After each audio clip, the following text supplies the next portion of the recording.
What's going on, everyone? Welcome back to another PLC video. So today I have my team selection video for game week 19. Now we're going to start by reviewing game week 18 and then we'll go into the picks for game week 19.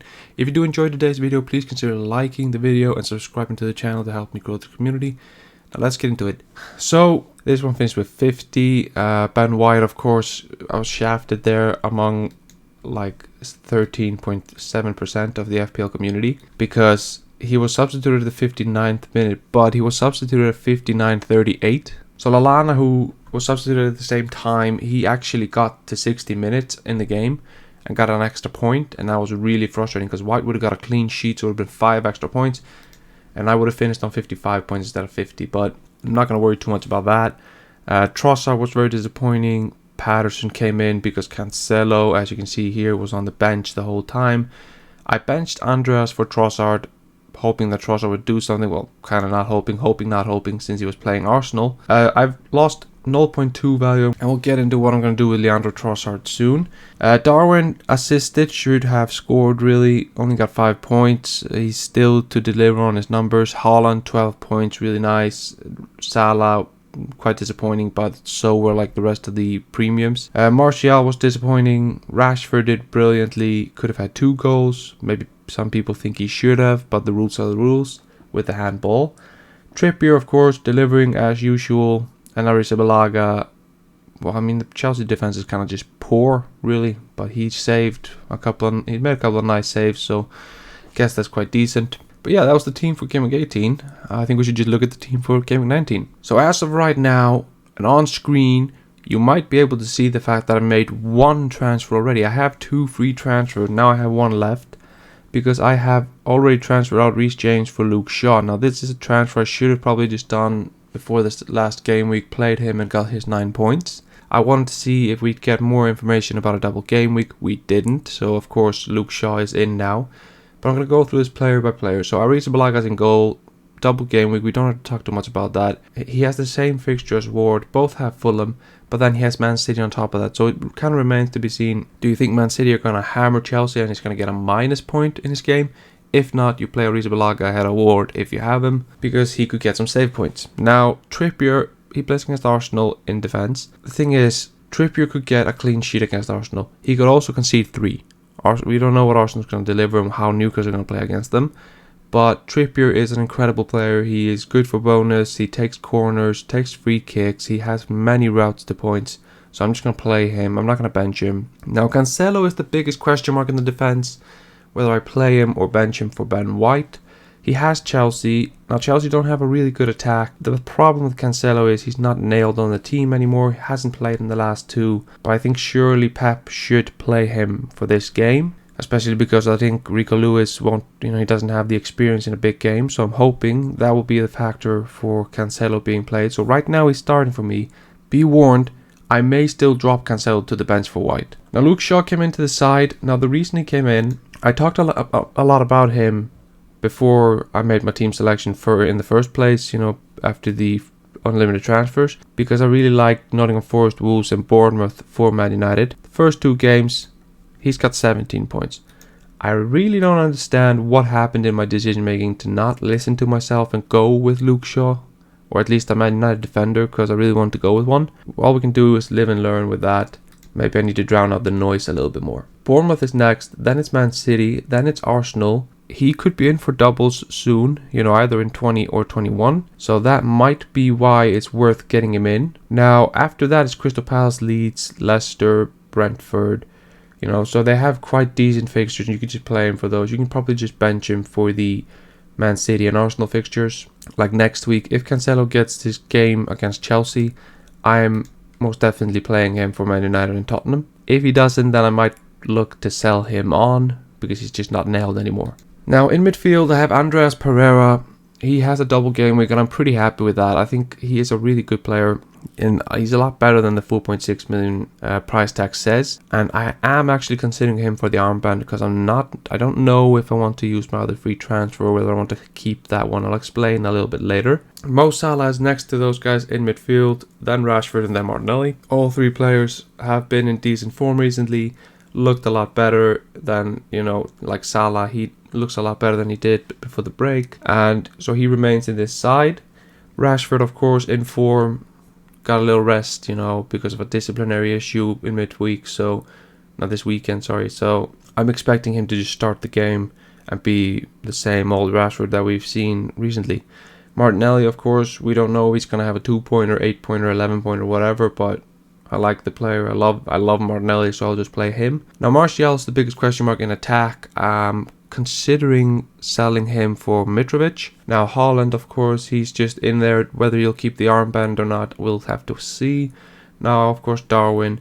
I'm not keen on selling Darwin. Now, the reason I'm not keen on selling him is because he has insane stats. And these fixtures, I mean, yes, Brighton have a decent defence, but Liverpool scored 3 against them last time. Arsenal scored 4 against them recently. They lost against Aston Villa, so they seem to be struggling a little bit. I'm expecting Liverpool to be able to fire a few past them. Chelsea don't have the best defence. Brentford don't have the best defence. Wolves, sure, that might be tricky. Then it's Everton at home. You never know what's going to happen in those games. Then Newcastle, Crystal Palace, Man United. I mean, the fixtures aren't the best, but his stats are insane. And the fact that he's only scored 5 goals and assisted 3 is actually insane. It's ridiculous. So I think he should come good on his points. He's going to get at least one more game for me. Then we'll reconsider after that. So on the bench we have Ward, White, Trossard and Patterson. Now, White is the biggest question mark to come into the side. I mean, I could take a punt on Trossard, but I'm just keen on Trossard playing that Everton game and kind of just showing me that he deserves a spot in my team. And if he doesn't, then he'll just go. So the problem with Trossard is I've already lost 0.2 in value. I bought him for 7.1 because it was rumored that Brighton might get a double or even a triple game week. So I thought, yes, it'll be nice just to have him there. I didn't expect him to deliver huge points in these games, maybe scoring against Southampton, but he didn't. And of course I also knew he was going to play up top because Danny Welbeck was injured. But he just hasn't delivered. He hasn't really been in the games. He's been very quiet. I've lost 0.2 in value because he's gone down to 6.9. The thing is, I'm looking at Trossard down to Ødegaard, and I'll probably make that move in Game Week 21 if Arsenal double. Trossard down to Ødegaard might very well happen. I'm not too keen on keeping Trossard if he doesn't have a double. But I don't want to sell him because if he delivers against Everton, then I have to buy him back for 6.9 instead of just having him in the team and possibly regaining some of my value. So maybe I'm just being stubborn. And then Patterson is third bench, so there's not really much to talk about there. So just before we end the video, I just wanted to show you guys a little bit like how I would go about this. So Martial is the biggest question mark. I'll probably look at selling him. I could sell Trossard, of course. As you can see, I have a bunch of money in the bank. I could sell Trossard for Mount and keep him in there, or really any midfielder I want. Nearly, of course, not the most premium players. So I am looking at Mitrovic, and that would leave me with 0.9 in the bank with a little bit of flexibility to go into the next game week, but I wouldn't have 2 free transfers. So it's basically, do I want Mitrovic now? And the thing is, Mitrovic's fixtures aren't that brilliant, and Martial's aren't either, but you know, it's Leicester and Chelsea. If he gets through those 2 games, he will not be suspended even if he gets a yellow card, because he'll have reached the 19 game milestone. So having played 19 games, you need 10 yellow cards to be suspended. So he'll get, you know, that off his back. But he has Newcastle, Tottenham and Chelsea, which are not the best games to play, but of course Mitrovic can score against anyone. He's shown us that this season. Then he has Nottingham Forest, Brighton and Wolves. I mean, sure, you could go for that guy, but I'm looking to go to a 3-5-2 in the next couple of game weeks.